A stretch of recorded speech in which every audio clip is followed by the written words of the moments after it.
Hello, Mrs. Bada here. Review for tomorrow was your homework tonight using this worksheet. This will be due tomorrow as a homework assignment, but it also is going to help you get ready for the test. So let's jump right in here. This is the portion where I'm going to show you all the work on how to do it on your graphing calculator. I will then post an answer key also with this. Okay, so the data below shows the amount of money in a savings account after each month. So if you look at your table, it's got the month and how much money is in the account. As the months are increasing, our money is increasing. So when Y increases as X increases, that's a positive relationship.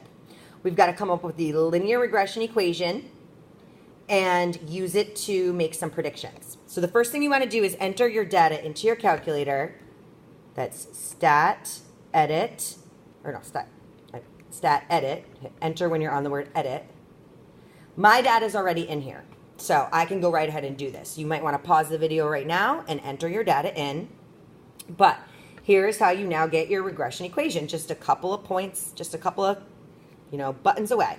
Stat, calc, choice 4 is linear regression. Okay, so I'm going to either hit 4, enter, or arrow down to enter. Now, and hit enter when you're on it. L2, L1 and L2, those are the right lists. Calculate. Something's wrong with my calculator here, but don't worry, I can still read the numbers. Okay, so now that we've turned our diagnostics on, we can get our R value. Remember, we ignore R squared. And I want to point out, here's your R value. Usually you round it to the nearest thousandth. So look at the 1, that's in the thousandths place. The 6 tells the 1 to go up. So your R value here would be 0.982.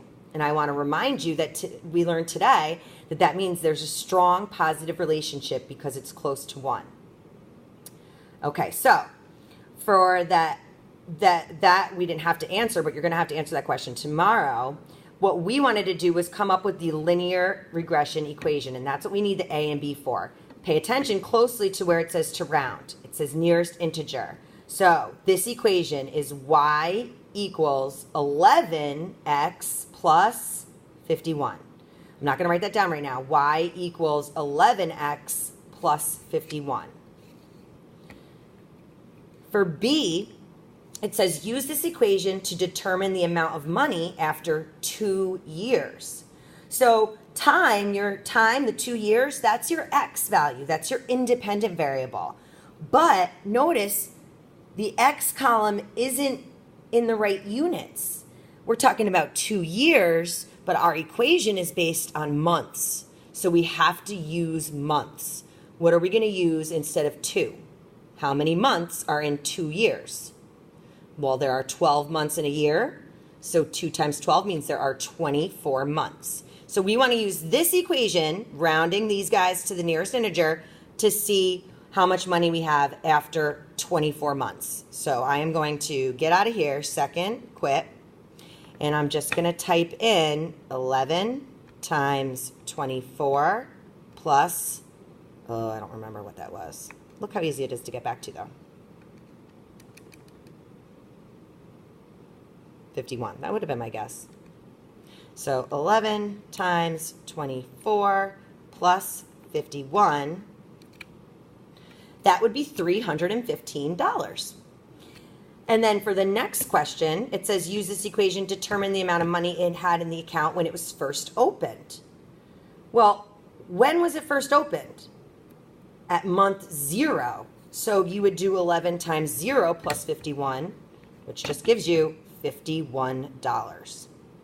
All right, moving on to the next question. How do we get all of this information?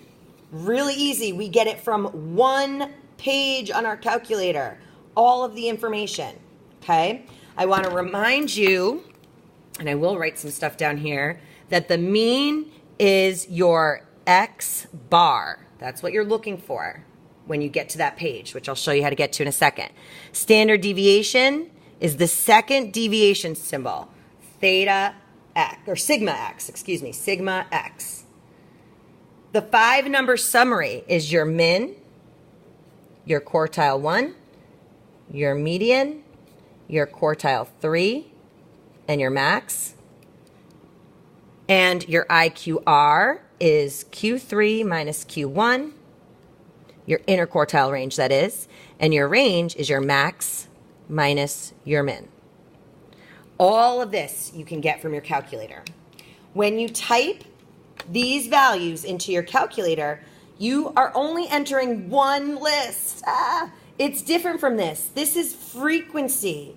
This column isn't its own value. It tells you how many of these values there are. So you're not putting L1 these and L2 these. This is univariate data. One thing. Scores on a recent test. This means there were 2 50s. This means there were 4 60s, 1 70, 8 80s, 10 90s, and 3 100s. Good Lord, you got to sit here and watch me type that in. Go to Stat Edit. What happened there? Stat Edit, hit Enter. Go up, clear L2 so you've got nothing in there confusing you.